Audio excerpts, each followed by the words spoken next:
जय हिंद दोस्तों। आज की क्लास में हम लोग समझते हैं कि हमारे ब्रह्मांड में जो असंख्य तारे हैं।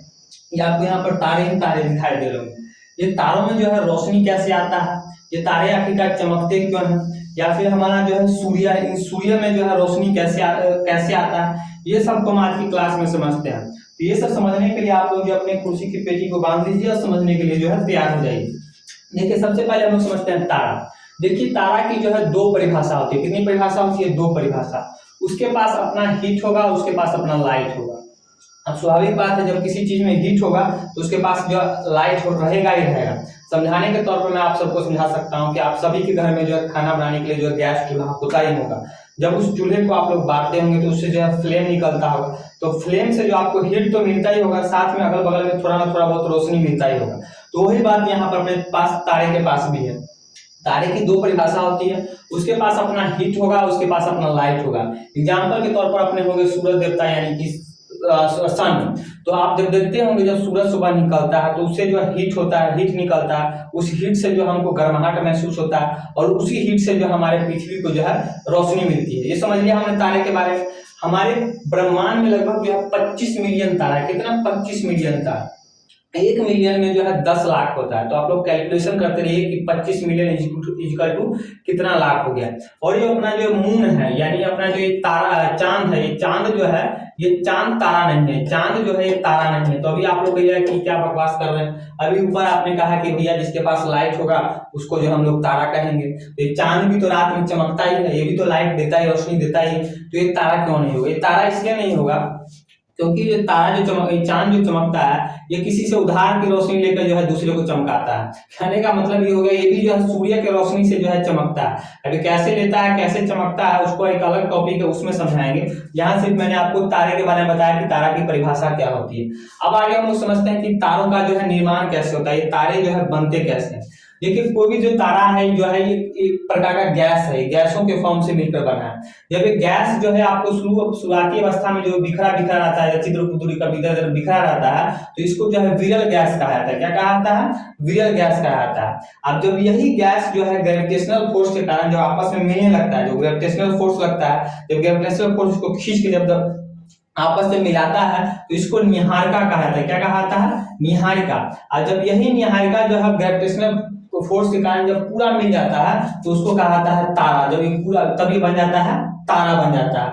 और जब इन तारा तो बन जाता है, जब इन तारों का जब ईंधन खत्म होने लग जाता है, तो जब ईंधन खत्म हो जाता है तो ये इसको कहा जाता है लाल दानव। क्या कहा जाता है? लाल दानव। कहने का मतलब है यहाँ तो तारा तो ये बन गया। अब तारा बनने के बाद जैसे इसका ईंधन खत्म होगा तो ईंधन खत्म होने के बाद इसका आकार जो है बड़ा होने लगा था, यानी इसका शेप जो है, इन तारों का शेप जो है बड़ा होने लग जाएगा और इसको कहा जाएगा जो है लाल दानव। क्या कहा जाएगा? लाल दानव। ईंधन के रूप में इसमें जो हाइड्रोजन जो है, हाइड्रोजन नाभिकीय संलयन के द्वारा जो है हीलियम के फॉर्म में रहता है। किसके फॉर्म में? हीलियम के फॉर्म में। अब ये जो ईंधन जो है, ईंधन ये तारों में जो है प्लाज्मा के फॉर्म में रहता है। किसके फॉर्म में? प्लाज्मा। प्लाज्मा कहने का मतलब हो गया कि सॉलिड प्लस लिक्विड को मिलाकर जो है प्लाज्मा बनता है। यानी सॉलिड प्लस लिक्विड जब मिलता है उसको जो है प्लाज्मा कहा जाता है। यानी कहने का मतलब हो गया प्लाज्मा ना सॉलिड पूरी तरह सॉलिड रहेगा, ना पूरी तरह जो है लिक्विड रहेगा। एग्जाम्पल के तौर पर मैं आपको बताता हूँ मलाई।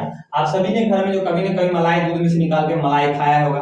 उस मलाई को कभी आप हाथ पे लेके रखिएगा तो ना मलाई ना आपके हाथ को पूरी तरह छोड़ के नीचे गिर जाएगा, ना ही मलाई पूरी तरह आपके हाथ पे ही रहेगा। अगर मान के चलिए वो लिक्विड रहता है तो उसको पूरी तरह हाथ पे से गिर जाना चाहिए, यानी पानी रहता तो गिर जाता। अगर वो सॉलिड रहता तो आपके हाथ पे ऐसे ऐसे रहता, लेकिन ऐसा मलाई आपके ऐसा साफ रहेगा नहीं। उसी को जो कहा जाता है प्लाज्मा। तो एग्जाम में क्वेश्चन पूछता है कि तारों में जो ईंधन किसके फॉर्म में रहता है, तो प्लाज्मा के फॉर्म में रहता है। इसको एक बार और समझिए। देखिए, तारा जो है गैसों से मिलकर बना है। तारा जो है क्या है? गैसों से मिलकर है। जब गैस शुरू अवस्था में बिखरा बिखरा छिद्र रहता है तो उसको विरल गैस कहा जाता है। जब यही विरल गैस ग्रेविटेशनल फोर्स के कारण जो आपस में मिलने लगता है तो उसको निहारिका कहा जाता है। जब ग्रेविटेशनल फोर्स के कारण निहारिका जब तारा बन जाता है, जब पूरी तरह मिल जाता है तो ये तारा बन जाता है। क्या बनता है? तारा। जब ये तारों का जब ईंधन खत्म होने लगता है तो इसका आकार जो है बड़ा होने लगता है, इसको जो है लाल दानव कहा जाता है। इसी में हमारा जो सूरज है, ये सूरज जो भगवान, जिसको हम लोग सूरज भगवान को पूजते हैं, 5 अरब बाद इनका भी जो ईंधन खत्म हो जाएगा और ये भी जो है समाप्त हो जाएंगे। बात समझ रहे हैं? 5 अरब बाद। तो अभी आप लोग टेंशन लेने की जरूरत नहीं है। 5 अरब बाद पोता छरपोता नरपोता ढरपोता कब आएगा कखनी, तो अभी टेंशन लेने की जरूरत नहीं है। ये हमने समझ लिया कि तारों का जो है निर्माण कैसे होता है। अब तारा जो है 2 प्रकार का होता है, एक छोटा तारा होता है और एक बड़ा तारा होता है। तो मैंने आपको कहा कि एक छोटा तारा एक बड़ा तारा, तो भैया किससे बड़ा और किससे छोटा? जब भी हम कोई चीज बड़ा या छोटा की बात करेंगे तो तुलना तो करेंगे कि भैया उससे बड़ा और उससे छोटा। तो इसी में हमारे एक व्यवहार के वैज्ञानिक थे चंद्रशेखर। कौन थे? तो इनका नाम था चंद्रशेखर। इन चंद्रशेखर ने बनाया कि अगर कोई तारा, ये सूरज हो गई, हम यहाँ पर सूरज समझिए, चंद्रशेखर जी ने बताया कि अगर कोई तारा सूरज से 1.44 गुना छोटा, यानी लगभग 1.5 गुना छोटा है, तो उसको हम छोटा तारा मानेंगे। वहीं अगर कोई तारा सूरज से 1.44 गुना बड़ा, यानी कि 1.5 गुना लगभग बड़ा है, तो उसको हम बड़ा तारा मानेंगे। इसी को जो है चंद्रशेखर सीमा कहा जाता है। बात समझे? चंद्रशेखर सीमा बार बार एग्जाम में क्वेश्चन पूछता है, इसको समझना पड़ेगा। तारा 2 प्रकार का होता है, एक छोटा तारा एक बड़ा तारा। तो चंद्रशेखर जी ने बताया कि अगर कोई तारा सूरज से 1.44 यानी कि लगभग 1.5 गुना छोटा है तो उसको हम छोटा तारा कहेंगे। वहीं कोई तारा सूरज से 1.44 यानी लगभग 1.5 गुना बड़ा है तो उसको हम बड़ा तारा कहेंगे। तो इसको कहते हैं चंद्रशेखर तारा, चंद्रशेखर सीमा। अब हम लोग समझते हैं कि छोटे तारों का अंतिम रूप क्या होगा, ये बड़े तारों का अंतिम रूप क्या है। तो तारा बन गया, अब जब तारा समाप्त होगा तो मैंने बताया कि तारा आपको बताया कि 2 प्रकार का होता है। अब हम लोग समझते हैं कि छोटा तारा का अंतिम रूप क्या होगा, अंत में जाके इसका क्या कहानी होगा, राम नाम कैसे सत्य होगा, और ये बड़े तारे का अंत में जो है राम नाम सत्य कैसे होगा, इसको हम लोग समझते हैं। तो सबसे पहले हम लोग जो है छोटे तारों का अंतिम रूप देखते हैं, यानी छोटे तारे का जो अंतिम संस्कार कैसे हो रहा है। देखिए, जब छोटा तारा का जब 90% उसका ईंधन खत्म हो जाता है तो उसको लाल दानव या रेड ड्वार्फ कहा जाता है। जब उसी तारे का 95% ईंधन खत्म हो जाता है तो उसको श्वेत वामन या फिर जीवाश्म तारा कहा जाता है। जीवाश्म तारा इसलिए इसको भी कहा जा रहा है कि अभी भी इसमें जो है थोड़ी सी सांस बाकी, आत्मा बाकी है, यानी कि अभी 95% इसका ईंधन खत्म हुआ है, 100% ईंधन खत्म नहीं हुआ, इसलिए इसको जीवाश्म तारा भी कहा जाता है। जब इसका 100% ईंधन खत्म हो गया तो इसको काला वामन या फिर ब्लैक ड्वार्फ कहा जाएगा। बात समझे? ये आप समझिए, और समझिए छोटे तारे का अंतिम रूप, जब उसका 90% ईंधन खत्म हुआ तो उसको लाल दानव या रेड ड्वार्फ कहा गया। जब 95% ईंधन खत्म हो गया तो उसको श्वेत वामन, इंग्लिश में कहेंगे व्हाइट ड्वार्फ, और वहीं इसको या फिर जीवाश्म तारा, इंग्लिश में इसको कह देंगे फॉसिस स्टार, और 100% अगर ईंधन खत्म हो गया तो काला वामन या फिर ब्लैक ड्वार्फ। तो ये देखिए आपने छोटे तारे का अंतिम संस्कार। अब हम लोग देखते हैं बड़े तारे का अंतिम रूप। देखिए, जब बड़ा तारा जब लाल दानव बनता है, जब बड़ा तारा जब लाल दानव बनता है तो उसके बाद इसकी स्थिति को, इसको जो है अभिनव तारा या फिर विस्फोटक तारा कहा जाता है। अभिनव तारा या विस्फोटक तारा। विस्फोटक तारा इसलिए कहा जाता है कि लाल दानव के बाद जब ये अभिनव तारा बनता है तो ये विस्फोट कर जाता है। विस्फोट करने के बाद ये 4 स्थिति में जा सकता है, 4 स्थिति में। पहला स्थिति क्या, या तो ये न्यूट्रॉन बन जाएगा, या तो ये पल्सर बन जाएगा, या फिर ये क्वेसर बन जाएगा, या फिर ये ब्लैक होल बन जाएगा। बात समझे? एक बार समझिए, जो बड़ा तारा है वो बड़ा तारा का लाल दानव बनने के बाद वो बनता है अभिनव तारा। इस अभिनव तारा को जो है विस्फोटक तारा भी कहा जाता है। विस्फोटक तारा इसलिए कहा जाता है क्योंकि अभिनव तारा इस स्थिति में आके जो है 4 स्थिति में जा सकता है। या तो विस्फोट करने के बाद 4 स्थिति में जाएगा, या तो ये न्यूट्रॉन बनेगा, या तो ये पल्सर बनेगा, या फिर ये क्वेसर बनेगा, या फिर ये ब्लैक होल बनेगा। ये जो पल्सर और ये क्वेसर है, अगर इस स्थिति में आ गया तो ये पल्सर और क्वेसर की जो है घूर्णन गति जो है सबसे तेज होती है, यानी कि घूमने की जो क्षमता होती है वो सबसे तेज होती है।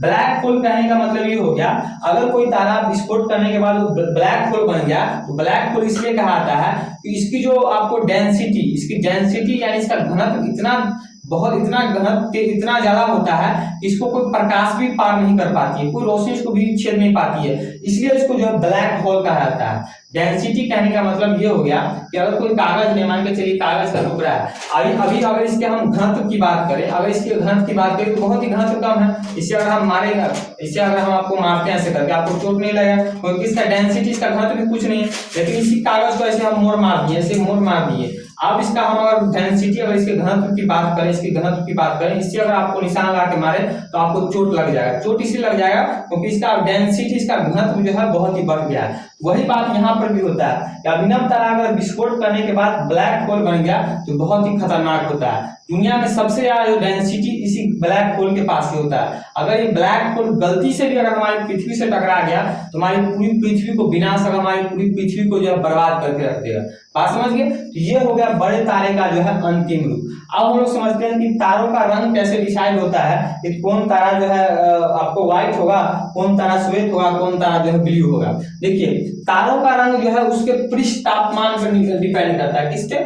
पृष्ठ तापमान पे। यानी कोई तारा लाल होगा, श्वेत होगा, ब्लू होगा, वो कैसे डिसाइड करता है? उसके तापमान पे। उसका तापमान जैसा रहेगा वैसे उसका जो है कलर डिसाइड होगा। देखिए तारों का रंग जो है 3 प्रकार का होता है, लाल, व्हाइट यानी श्वेत और ब्लू। देखिए लाल तारा कब होगा? लाल कोई तारा का रंग लाल कैसा होगा? अगर तारे का टेम्परेचर नॉर्मल होगा। कितना? Normal temperature. नॉर्मल टेम्परेचर यहाँ पर हो गया 6000 डिग्री सेल्सियस। 6000 डिग्री सेल्सियस यहाँ नॉर्मल टेम्परेचर हो गया 6000 डिग्री सेल्सियस। यानी पानी जो देखते हैं 100 डिग्री सेल्सियस पे उबलता रहता है, अगर वो हाथ पे गिर गया तो भाई छल्ला छल्ला उड़ा के रख देगा। यहाँ हम तारे का देख रहे हैं नॉर्मल टेम्परेचर है 6000 डिग्री सेल्सियस। यानी किसी तारे का टेम्परेचर का नॉर्मल है 6000 डिग्री सेल्सियस है तो उसका रंग होगा लाल। वहीं अगर किसी तारे का टेम्परेचर मीडियम है, मीडियम, तो उसका रंग हो जाएगा व्हाइट यानी श्वेत। वहीं अगर किसी तारे का रंग टेम्परेचर अगर हाई है तो उसका रंग हो जाएगा ब्लू। तो ये मैंने आपको समझाया तारों के बारे में कि भैया ये तारों में जो है रोशनी कैसे आता है। और रोशनी मैंने बताई कि रोशनी इसलिए आता है क्योंकि इसमें जो है ईंधन के रूप में हाइड्रोजन जो है हीलियम की नाभिकीय संलयन द्वारा जो हीलियम के फॉर्म में रहता है, और सूरज में भी यही ईंधन जो है हाइड्रोजन के फॉर्म में जो है हीलियम नाभिकीय संलयन द्वारा जो है हीलियम में रहता है। और सूरज भी 5 अरब बाद जो है इसका ईंधन खत्म और सूरज भी खत्म। तो आई होप इस क्लास को आप लोग अच्छे समझ गए होंगे। मिलते हैं नेक्स्ट टॉपिक में किसी नए वीडियो के साथ, तब तक के लिए जय हिंद।